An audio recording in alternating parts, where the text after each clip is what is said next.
Leadership can be a lonely journey. Many executives find themselves grappling with feelings of isolation at the top. Research paints a stark picture. A 2020 Harvard Business Review study revealed that 61% of CEOs experience loneliness in their role, and over half believe it hinders their performance. Being in charge often means making tough calls, shouldering immense responsibility, and navigating complex challenges with few people to confide in. This isolation can be incredibly detrimental, impacting not only the well-being of leaders, but also the success of their organizations. When executives feel alone, their decision-making, creativity, and overall leadership effectiveness can suffer. It's like trying to lead an orchestra from a soundproof booth. You can't connect, inspire, or perform at your best when you're cut off from the very people you're leading. The executive suite is a high-pressure environment. Leaders are constantly under scrutiny, facing intense pressure to deliver results, manage stakeholders, and navigate a rapidly changing business landscape. The buck stops with them, and the weight of that responsibility can be immense. They're expected to be decisive, visionary, and always on, which can lead to chronic stress, burnout, and a constant feeling of being on stage. This pressure cooker environment can make it difficult for executives to let their guard down and show vulnerability. There's often a perception that vulnerability is a weakness, especially in leadership roles.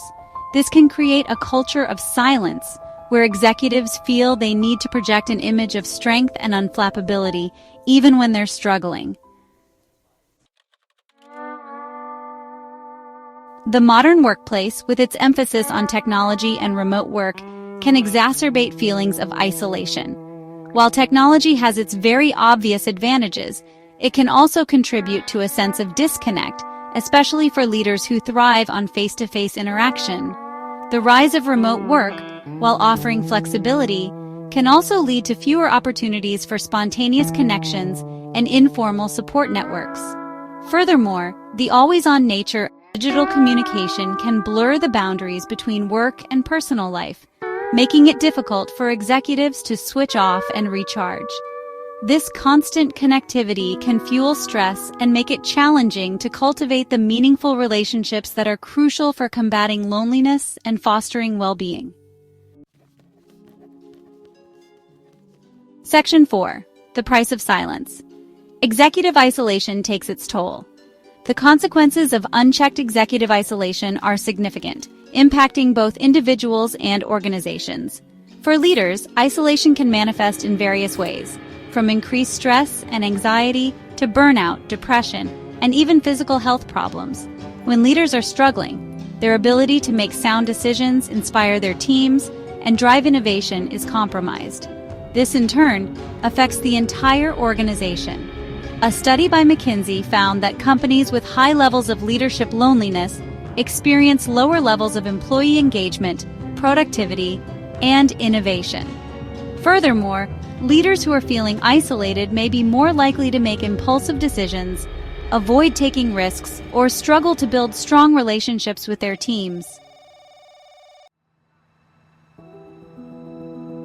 Section 5. Building bridges, fostering support and breaking down barriers. Creating a supportive environment for executives requires addressing both individual and organizational levels. Organizations need to prioritize mental health just as they prioritize physical health. Foster a culture of openness, where leaders feel comfortable seeking help without fear of judgment.